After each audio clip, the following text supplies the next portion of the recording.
Hoy vamos a ver un tema más o menos contingente. No sé si se han fijado, pero estamos en tiempos difíciles.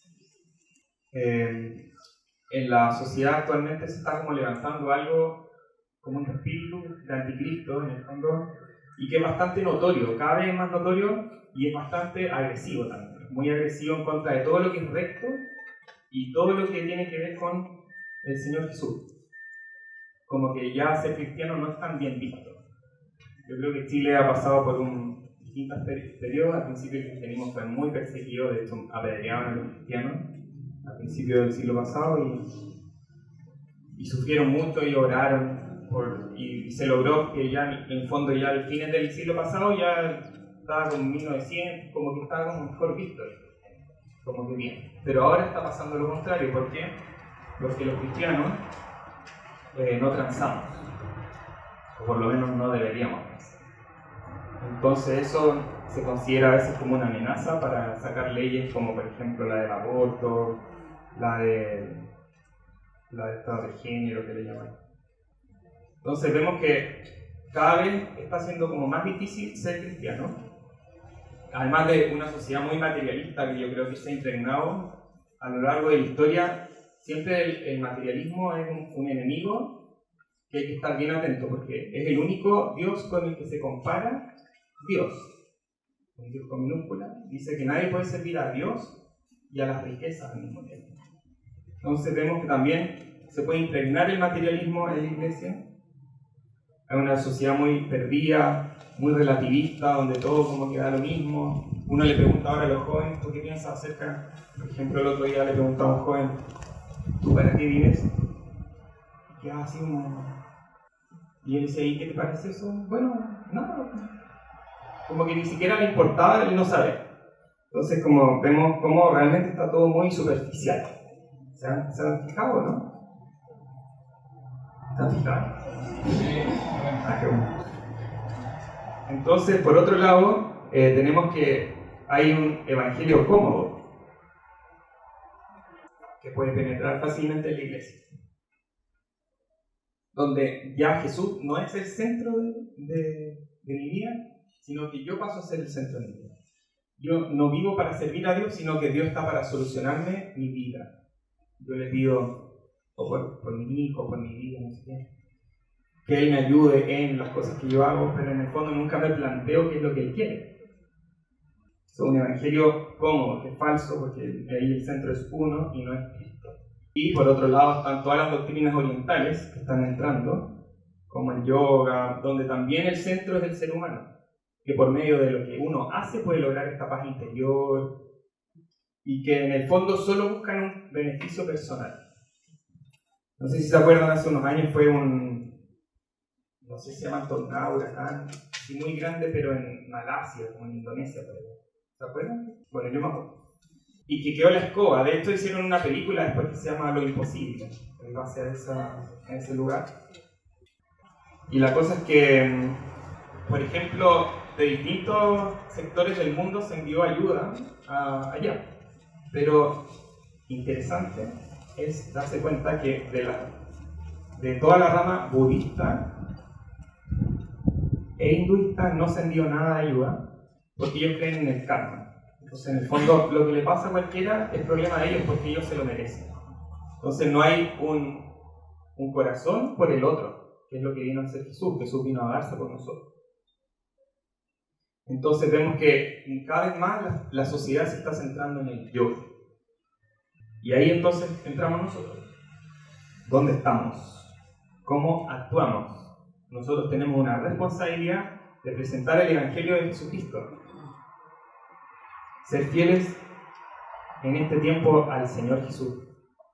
En el curso de Santiago veíamos la profundidad de la palabra Señor, que Él es nuestro amo. Si yo no lo obedezco, no es mi Señor. Entonces, ser fieles, aunque sea difícil. Pero hay algo que quizá, porque eso es todo como bien externo, ¿cierto? Pero puede ser que haya algo más peligroso que sea interno en la iglesia y que en el fondo que es una iglesia que no refleja a Jesucristo. Ese es un grave peligro. Entonces, ¿qué vamos a hacer en este ambiente hostil? ¿Se entendió eso de una iglesia que no refleja a Jesucristo? Si nosotros, como Casa del Señor de acá de Copiapó, no amamos al perdido, no vamos por el necesitado, no le predicamos a las personas que necesitan de Jesús, en el fondo somos esa iglesia que no refleja el corazón de Jesús. Pero que así no sea. Entonces,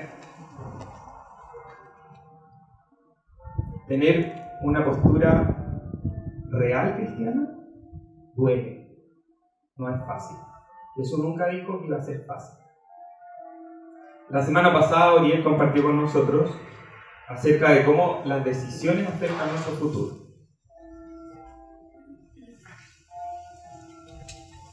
Entonces, por otro lado tenemos que en estos tiempos, que son peligrosos, son difíciles, estamos bombardeados por este espíritu de anticristo, que se quiere tirar en contra de todo lo que sea de Dios. Entonces, hoy día vamos a ver un tema que es como dónde poner la mira en estos tiempos difíciles. Porque tenemos que tomar decisiones, como dijo Ariel la semana pasada. Entonces vamos a ver esas decisiones, en qué yo enfoco mi decisión. Dónde poner la mira en estos tiempos difíciles. Y para eso vamos a ver 4 situaciones que podemos enfrentar. Y entonces aprenderemos como dónde dirigir nuestra mirada para poder decidir en la voluntad de Dios y perseverar en ella. Para eso vamos a ir todos a Hebreos. Hebreos 11. Hebreos 11. Hebreos no se sabe quién lo escribió. Algunos piensan que fue el apóstol Pablo, otros dicen que fue Bernabé, otros dicen que fue otras personas, no se sabe. ¿Y saben por qué se llama Hebreos? Porque habla muchos temas de los hebreos, porque no tenía título esta carta. Entonces vieron, oh, mira, hablar algo de los hebreos. Entonces le pusieron Hebreos. Entonces vamos a Hebreos 11, 23. Vamos a partir viendo, vamos a estar en realidad centrados hoy día en la vida de Moisés. Moisés era del Antiguo Testamento y en Hebreos, como habla de los hebreos, habla de Moisés, que está en el otro. ¿Están todos con sus Biblias ahí? 23. Dice: por la fe, Moisés, cuando nació, fue escondido por sus padres por 3 meses, porque le dieron niño hermoso y no temieron el decreto del rey. Por la fe, Moisés, hecho ya grande, rehusó llamarse hijo de la hija de Faraón, escogiendo antes ser maltratado con el pueblo de Dios que gozar de los deleites temporales del pecado, teniendo por mayores riquezas el vituperio de Cristo que los tesoros de los egipcios, porque tenía puesta la mirada en el galardón. Por la fe dejó a Egipto, no temiendo la ira del rey, porque se sostuvo como viendo al invisible. Por la fe celebró la Pascua y la aspersión de la sangre, para que el que destruía a los primogénitos no los tocase a ellos. Entonces vamos a ver solo el 23. Primero dice, bueno, yo le puse pues son 4 puntos. Este es el primero, que sería cómo enfrentar los decretos que van en contra de Dios. El punto A. Dice, por la fe Moisés, cuando nació, fue escondido por sus padres por 3 meses, porque le dieron niño hermoso y no temieron al decreto del rey. Bueno, para los que no saben, Moisés vivió hace mucho tiempo, más o menos como 3.400 años antes. Y él, cuando nació en Egipto, pero él no era egipcio, él era hebreo, era israelita. Y por ende nació en esclavitud. Su pueblo era esclavo en manos del imperio más poderoso del momento. En ese contexto, los hebreos se estaban multiplicando y los egipcios dicen, son demasiados ya, así que mejor tenemos que hacer algo, si no se nos pueden levantar en nuestra contra. Y en ese momento mandan a matar a todos los niños hombres que nacieran. O sea, entonces, si nacían los hombres, los mataban. Bueno, ahí iban a nacer, justo venía Moisés en esa época. Esa era la autoridad del momento que regía a ese imperio, que decía que había que matar a los hebreos. Llevándolo a nosotros. Supongamos que una autoridad nuestra determina algo que va en contra de la voluntad de Dios. Por ejemplo, que puede pasar pronto. Puede ser que un médico prontamente sea obligado a abortar si una mamá quiere que aborte a su hijo, ¿cierto? Eso podría ser una ley que va absolutamente en contra de la voluntad de Dios y que puede llegar a ejercerse en Chile. O por ejemplo, que un papá sea obligado a que si su hijo quiere cambiar de sexo, tenga que operarse, incluso financiadas. También, por ejemplo, pueden haber en este momento leyes que sí existen y que dicen que un hijo no puede disciplinar, o sea, un padre no puede disciplinar a su hijo. Son cosas que ocurren ahora, porque se le llama de violencia infantil, ¿cierto? O por ejemplo, también pueden haber cosas como llevándolo al trabajo, de repente un jefe te pida mentir en una situación, falsificar algún documento o no dar una boleta. También pueden, en lo más cotidiano todavía, amigos que te aconsejan como cosas que no tienen nada que ver con la voluntad de Dios, como no, rehace tu vida nomás. Entonces, aquí en el 23 dice que cuando Moisés nació, los padres de él, dice que no temieron el decreto del rey. No temieron el decreto del rey. Y esa es como el punto, es como la respuesta del punto A. En el Salmo 25:2 dice: ¿quién es el hombre que teme a Jehová? Él le enseñará el camino que ha de escoger. Entonces tenemos dos opciones cuando nos vamos a ver enfrentados a situaciones difíciles de este tipo, que tienen que ver con cosas que van directamente en contra de la voluntad de Dios. Yo puedo temer al hombre o puedo temer a Dios. Hay solo dos opciones. El temor de Dios no es tenerle miedo, sino que realmente saber delante de quién estamos y tenerle un respeto absoluto. Entonces, ¿a quién temes? ¿A Dios o a los hombres? Vamos a poner en ese momento, considerar lo que Dios dice o lo que me está diciendo una persona. Por ejemplo, los apóstoles, en un momento se les prohibió predicar. Ellos le dijeron a la autoridad, le dijeron: ¿qué es mejor, obedecer a Dios o a los hombres? En el fondo ellos no iban a transar algo que es de Dios.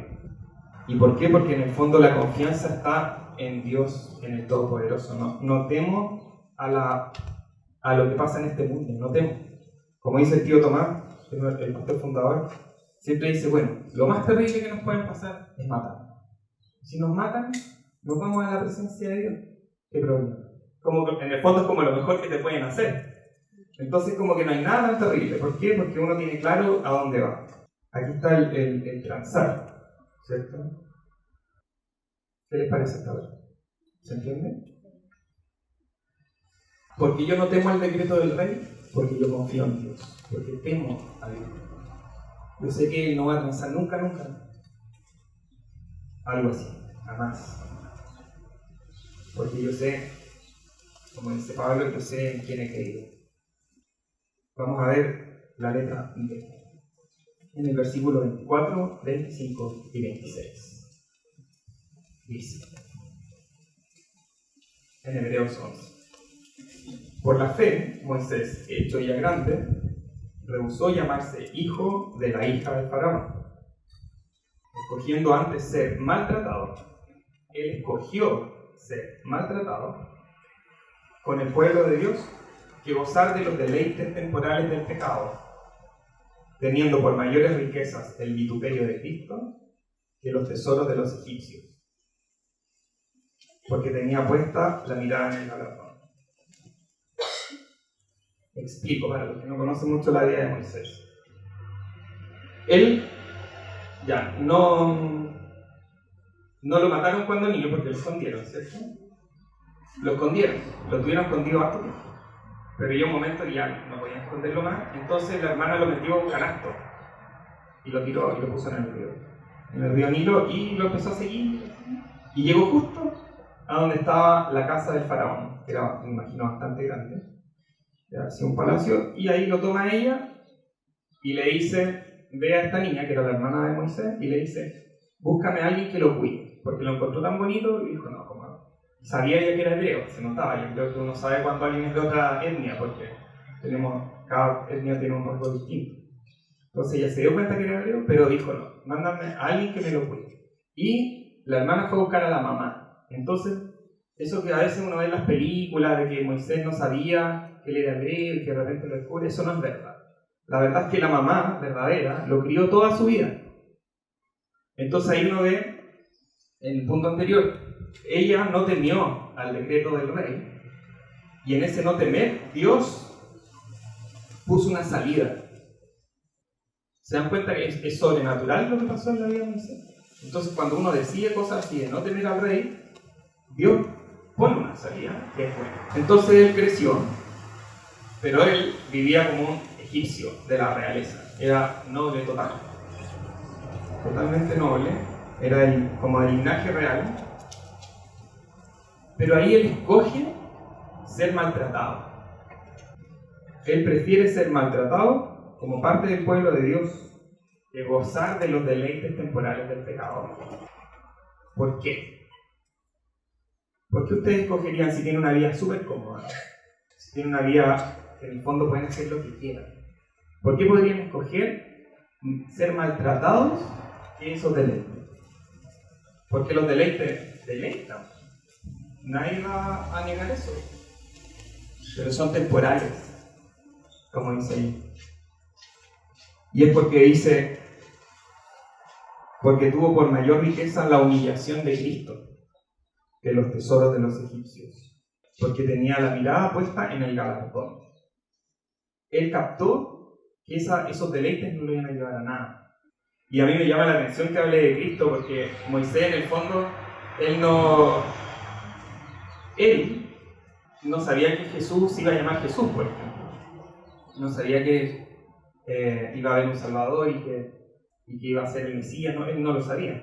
Pero no sabía quién específicamente, pero él sí sabía que iba a haber un Redentor, eso sí lo sabía, porque estaba profetizado de antes. Entonces, ¿a qué cosa ustedes le otorgan más valor? ¿Qué cosa nosotros le ponemos valor? Puede ser a las riquezas, puede ser a los logros, puede ser a los estudios, puede ser al trabajo. Y ahí está, bueno, yo he escuchado acá, bueno, en todos lados se escucha, así como que, por ejemplo, algunos papás orgullosos de su hijo dicen, sí, mi hijo estudió, no sé qué cosa, y se cantan, estudió esto y lo otro, y que ahora tienen un buen pasar. Versos que Jesús le dice al que tiene dinero, al joven rico le dice, vende todo lo que tienes, dáselo a los pobres y sigue. Ese es el evangelio. No es ya rico. Sí, hay gente que predica el evangelio que es falso, que es un evangelio falso, y que dice, tú conoces a Dios y te va a ir bien, y te va a bendecir en todo, y la bendición aquí, la bendición allá, se refiere solo a lo monetario. Jesús dijo, vende todo lo que tienes, dáselo a los pobres y me sigues. Eso es el evangelio real. Entonces, Moisés tenía esas dos condiciones. Él podría escoger quedarse en el palacio ahí, bañándose en el río Nilo, pasándolo muy bien, con todas las comodidades, pero él prefirió ser maltratado. ¿A quién le gustaría acá ser maltratado? Porque puede ser que alguien va a ser maltratado. O sea, en los colegios, si alguien se convierte en el colegio, a veces a los cristianos le hacen bullying fuerte. No sé qué, le pegan, como saben que no se defienden, le dicen cosas súper violentas. Sí, es cierto, que no hace nada. Entonces, ¿qué privilegios tienen? ¿Qué privilegios hay en este sistema que te dan seguridad? Pregunta, ¿por qué? ¿Dónde tienen puesto su gozo? Ahí dice, uno se puede gozar en lo temporal. Se puede gozar en lo temporal, se puede. Pero Moisés no tenía su gozo en lo temporal, tenía su gozo en Cristo. ¿En qué uno tiene puesto el deleite? ¿En qué cosa uno se deleita? Ahí dice que se puede uno deleitar en el pecado, o uno se puede deleitar en su presencia. En la presencia de Dios, ahí está lo máximo. Ahí está la plenitud. Por ejemplo, y ahí uno, como llevándolo a lo práctico, ustedes se concentran en la alabanza, lo alaban con pasión, cierran los ojos, están así, mirando el techo, o mirando a la persona que ya levanta los brazos. Y uno dice, bueno, igual me gustaría, pero no, como que me da vergüenza.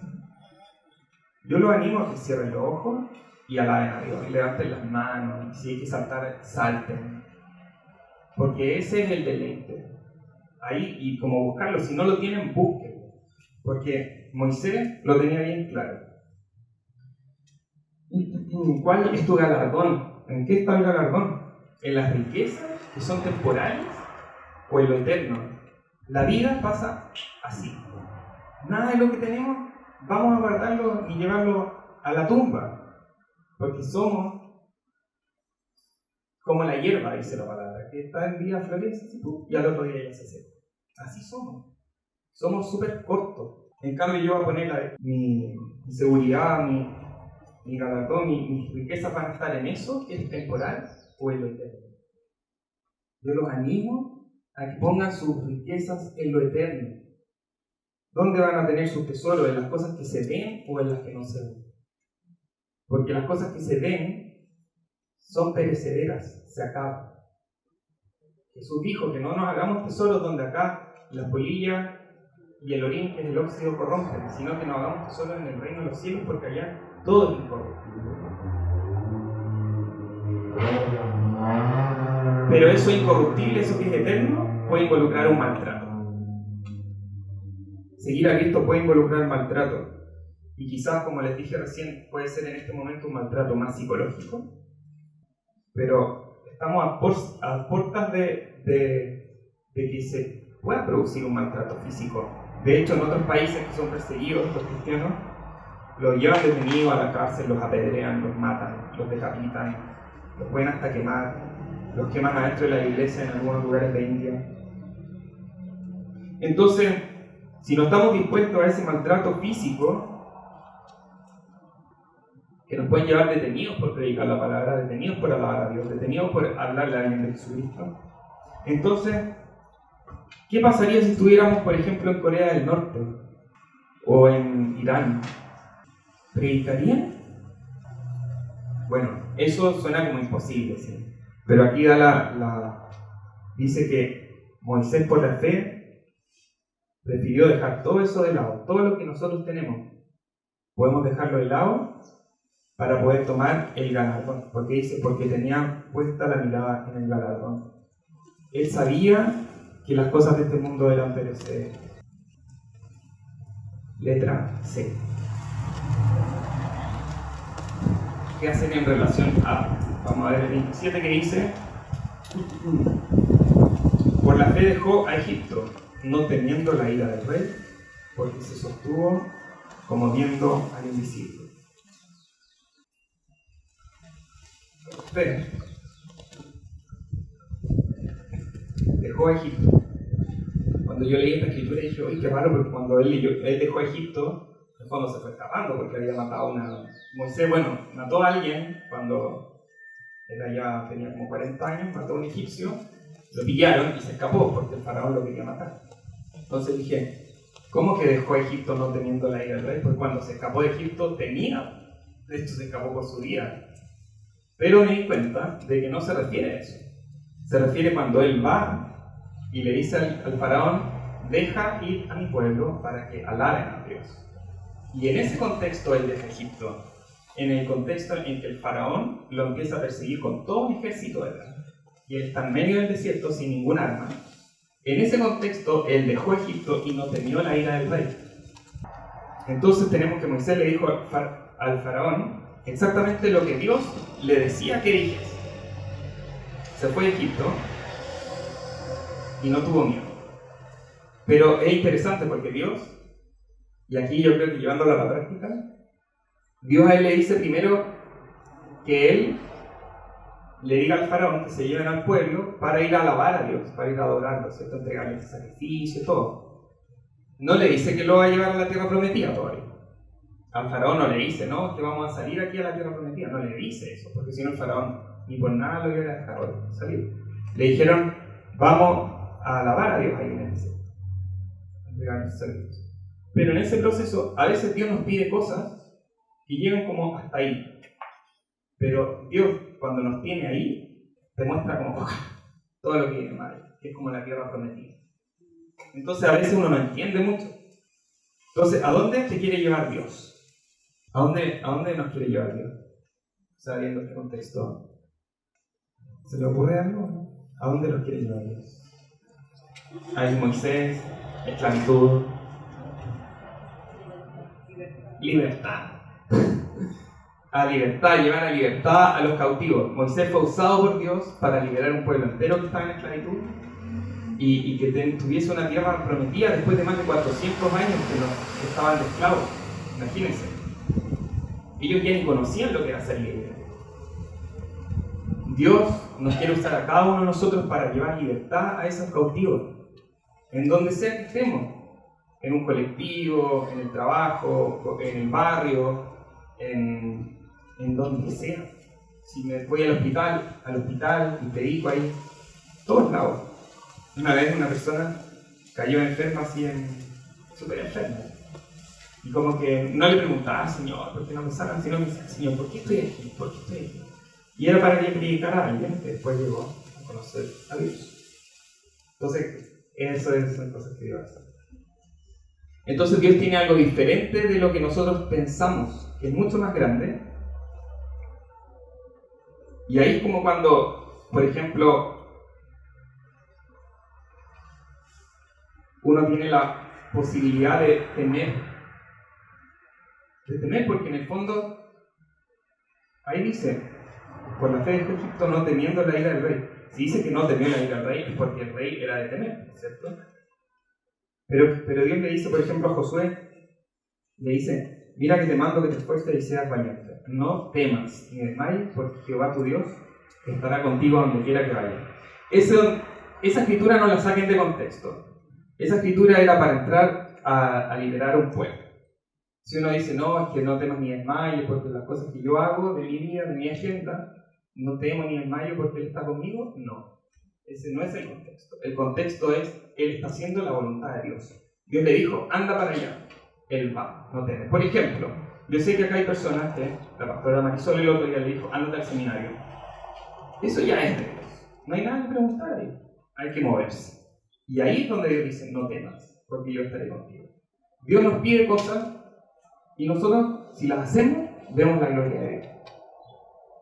Si no, es porque tenemos nuestra confianza y nuestra seguridad en otra cosa. En las doctrinas básicas estamos viendo que todo lo que Dios dice se hace. Todo. Todo lo que Dios dice se hace. Lo que Él dice es.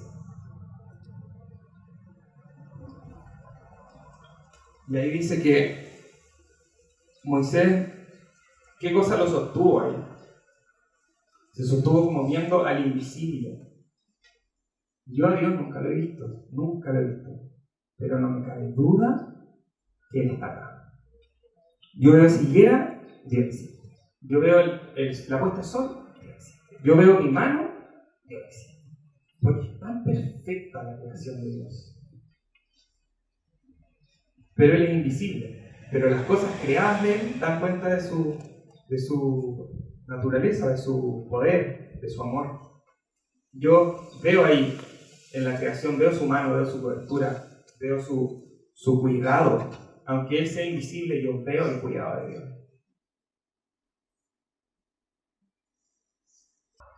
Bueno, no temiendo la ira del rey. ¿Qué cosas a ustedes los intimida?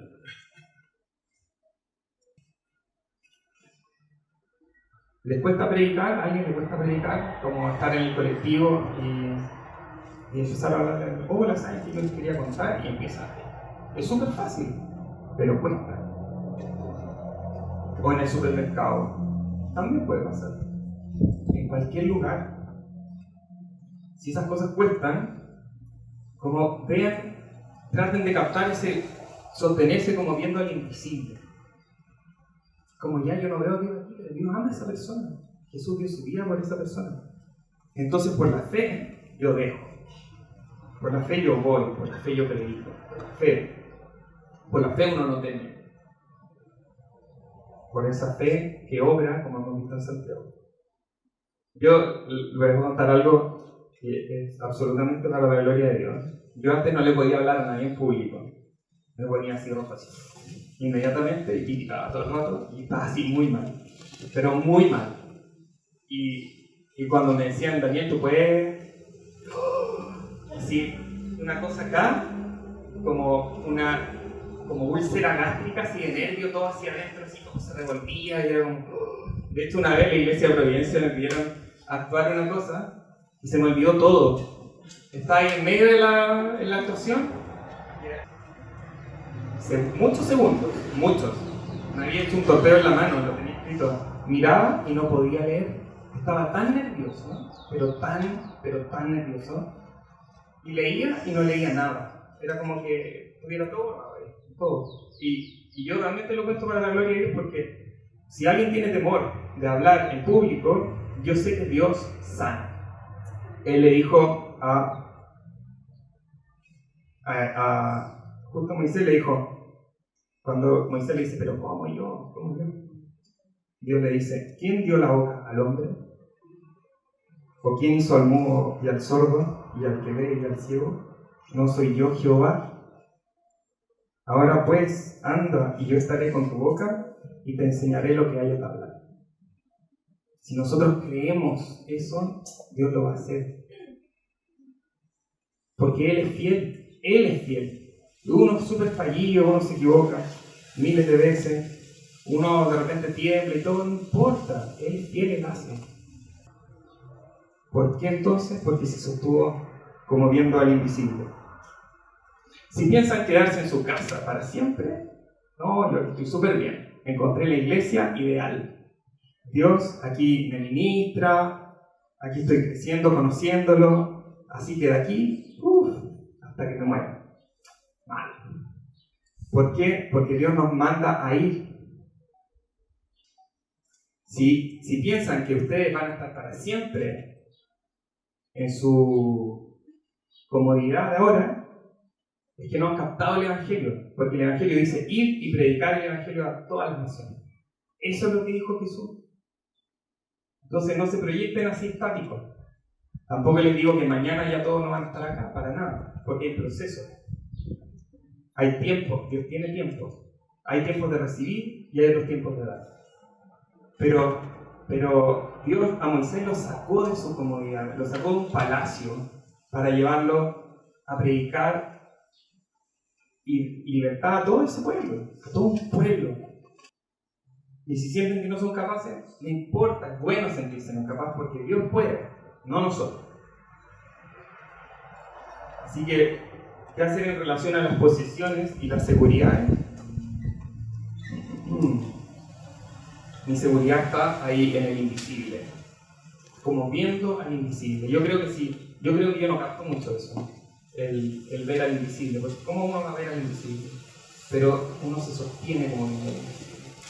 Letra B. 28, versículo 28. Hebreos 11, 28.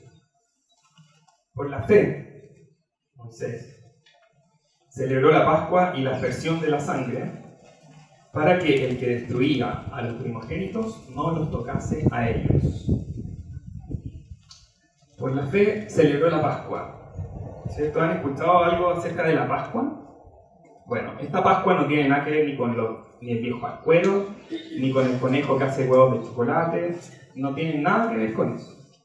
Eso es una tergiversación que no lleva tanto tiempo, pero ha sido súper dañina para el cristianismo. Por la fe celebró la Pascua. ¿Qué es la Pascua? La Pascua es una fiesta que Dios mismo dijo que se hiciera. Él mismo la instituyó. Cuando envió la última plaga a Egipto para liberar al pueblo de Israel, estaban ahí todos esclavos, Él envía la última plaga, que es la plaga de una muerte que iba a matar a los primogénitos, a todos, sean animales o de personas. Siempre iba a morir el mayor. Entonces, en esa última plaga dice, pero el que no quiere que se muera su hijo mayor, o sus animales de los mayores, tenían que sacrificar un cordero. Un cordero sin mancha. Sin mancha. Tenía que estar impecable. Y con su sangre, o sea, ellos mataban al cordero, ¿cierto? Salía la sangre. Salía esa sangre y lo untaban en un hisopo, me imagino, y marcaban el dintel de la casa. Por ejemplo, suponte que esa es mi casa. Entonces, yo agarro la sangre y aquí lo paso. Este es el dintel para que no saben. Entonces, cuando venía la plaga miraba si la casa tenía sangre. Y si tenía sangre no entraba y no moría nadie. Ni en los animales ni en las personas. Pero si no había sangre, quiere decir que las personas que estaban en esa casa no habían creído a Dios. No habían matado a un cordero, que era inocente, para salvar a un culpable. Entonces entraba la muerte. Entonces ahí tenemos que un inocente, que era un cordero, que no había hecho nada. Un cordero no hizo nada. Lo único que hace es balar, los corderos balan, y comen. Esa es la vida de un cordero. Y él no había hecho nada malo, pero había que matarlo. Y por eso, por esa fe, Moisés celebró la Pascua, porque esa fiesta, en el fondo, celebraba a Jesucristo, sin él saber todavía que se iba a llamar Jesús, pero él sabía que iba a haber un Redentor, en que iba a ser un inocente que iba a morir por los culpables.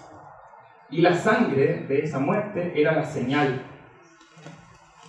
Entonces, Moisés sabía que Jesús que iba a haber un Salvador que tenía que perdonarlo, y él cuando sacrificó ese cordero y le dijo a todo el pueblo que tenía que hacerlo, ahí estaban todos invitados, hasta los egipcios. Si un egipcio hubiese querido, ¡pum!, mataba al cordero, sangre, y no morían. Pero los egipcios no creyeron. Moisés dice aquí que por la fe celebró la Pascua y la aspersión de la sangre. Esa fue una celebración. Porque él sabía que Jesús iba a redimirlo. Él puso su confianza en el Dios Redentor. ¿En qué ponemos nosotros nuestra confianza? ¿En lo que hacemos? ¿En cómo nos comportamos? ¿En qué ponemos nuestra confianza? Es fácil identificar en qué ponemos nuestra confianza porque eso es lo que más tiempo, la mayor parte del tiempo se la dedicamos a eso. Puede ser la familia, los estudios, la casa, tantas cosas que pueden ser, los viajes. ¿En qué ponemos nuestra confianza? También alguien puede poner su confianza como en lo bien que se comporta. No, yo súper bien igual. No le hago mal a nadie, soy una persona correcta. Eso pone la confianza en uno mismo, y uno mismo no llega a ningún lado. También uno puede como poner la confianza en cómo ha educado a los hijos, como les comentaba recién. Yo les digo esto a los papás. Pueden darle la mejor educación a sus hijos, pero si no les enseñan a Jesús, que ellos necesitan a Jesucristo, no tienen nada. Si un hijo no conoce a Jesucristo, no tiene nada, aunque sea el mejor en el colegio, o el que tenga más habilidades sociales, o el más simpático, o el que tenga excelentes notas, y que después estudie la carrera mejor, y que se vaya a estudiar a no sé dónde. Si esa persona no conoce a Jesucristo, no sirve de nada, porque Jesús dice que el que no deja todo, no es digno de él. Si sus hijos no captan que Jesucristo es todo, no tienen nada. Y eso también va para cada uno de nosotros. Poner nuestra confianza en Jesús, porque todos lo necesitamos a él. Ya voy a terminar. Bueno, Jesús, Dios. Jesús es Dios. Jesús es Dios Hijo del Padre Dios. El Padre es invisible. Es invisible el Padre. Jesús dijo: el que me ha visto a mí, ha visto al Padre. Jesús manifiesta al Padre. De hecho, Tomás una vez, hay doctrinas que creen que Jesús no era Dios. No sé a dónde lo sacaron, porque cosa leer Juan y no se da cuenta que iba al tiro. En Juan dice que Tomás está, imagínate, los discípulos ya llevan harto tiempo con Jesús, y le dice: Jesús, muéstranos al Padre y nos basta. Así ya. Y Jesús, ¿sabe lo que le responde? Le dice: tanto tiempo que me conoces. O sea, es como, hace tanto tiempo que me conoces y no te has dado cuenta que yo soy el Padre. En el fondo, estoy parafraseando. Pero, ¿se dan cuenta? Jesús es Dios. Él muestra al Padre. Él, cuando le dice: Yo y el Padre somos uno. Él reveló al Dios invisible. Imagínense, al Dios todopoderoso que hace que esta tierra gire, que nosotros estemos respirando, nos hizo no sé cuánto oxígeno en esta atmósfera para que podamos respirar. Nos puso como veíamos en el curso de doctrinas básicas, hizo todo perfecto para que pudiésemos estar hoy día acá. Él es Jesús. Sin Él, nada de lo que ha sido hecho fue. Él es quien nos limpia con su sangre. Es Jesús. Si no fuera por Jesús, nadie podría llegar a Dios. Nadie. Él es el que rescata nuestra vida del hoyo. Si hay una vida que está en un hoyo, allá súper profundo, Jesús es el único que puede rescatarnos. El único. Él es el único que dio su vida por mí y por cada uno de los que estamos acá. Él es el único. Jesús. Él es el único que puede transformar las vidas. Si alguien está en pecado, Él es el único que puede perdonar ese pecado y sacarlo en victoria. Él es Jesús. Él es el Cordero de Dios que no tenía que morir por nosotros, pero murió igual. Él dijo que a él nadie le quita la vida. Dijo, a mí nadie me quita la vida. Yo mismo la pongo y tengo poder para ponerla y tengo poder para volverla a tomar. Él es poderoso. Él es la imagen del Dios invisible. Él es Cristo, Él es nuestro Mesías, Él es nuestro Salvador. En Él yo pongo mi confianza. En Él Moisés puso su confianza. Qué poderoso, ¿cierto? Por fe, dice. Por fe Moisés celebró la Pascua y la aspersión de sangre. Él creía en Jesús. Él creyó, puso su fe en alguien que iba a venir, sí, pero él ya sabía que iba a venir. Vamos a ver la última escritura que está en Hebreos 12. Hebreos 12, 1. El Hebreos 12 está justo después de Hebreos 11. En Hebreos 11 habla de muchas personas que tuvieron fe y hicimos un pequeño análisis de Moisés, que es como súper aplicable a nuestras vidas. Y ahí está el 1 y el 2. Dice, por tanto, nosotros también, hay una alabanza que dice, por tanto, nosotros también, teniendo en derredor nuestro, o sea, alrededor, tenemos tan grande nube de testigos. La gente que murió en Cristo, los profetas del Antiguo Testamento y los del Nuevo, los discípulos, ellos son testigos. Bueno, tenemos tan grande nube de testigos, despojémonos de todo peso. Si hay un peso, que puede ser el lugar. No quiero decir nada porque ya dije antes. Si hay peso, despojémonos. Despojémonos, soltar. Dice, despojémonos de todo peso y del pecado que nos asedia. Y aquí está, y corramos, no es como, si yo voy a caminar, no, correr. Yo corro una cuadra y yo así, es correr. Dice, y corramos con paciencia en la carrera que tenemos por delante. Hay una carrera que correr, ¿cierto? Una carrera, en las carreras se corre. Dice, y corramos con paciencia la carrera que tenemos por delante, y aquí está la clave. Dice, puestos los ojos en Jesús. Yo corro y mi meta es Jesús. Yo corro y veo a Jesús. Pueden haber obstáculos, se me puede cruzar gente, pero yo veo a Jesús. Porque Él murió por mí. Él derramó su sangre por mí. Yo estoy luchando por un pecado, y yo no miro más el pecado, yo miro a Jesús. Yo tengo mi confianza puesta en otras cosas, yo dejo de lado esas cosas y pongo mi confianza en Jesús. A Él debemos mirar. Él es el autor de la fe. Si tenemos fe, es porque Él la creó. Él es el autor de la fe. Él es el que consuma la fe, el que la lleva a su plenitud. Es Jesús. A Él tenemos que correr, a Él tenemos que mirar en la carrera. En este mundo dice, despojémonos del peso, despojémonos del pecado que nos asedia, y dice, y corramos con paciencia la carrera que tenemos por delante. ¿En quién ponemos nuestros ojos? En Jesús. En Jesús. Ahora terminemos entonces alabándolo, porque Él merece toda la gloria. Toda la alabanza es para Él, para nuestro Señor Salvador Jesús.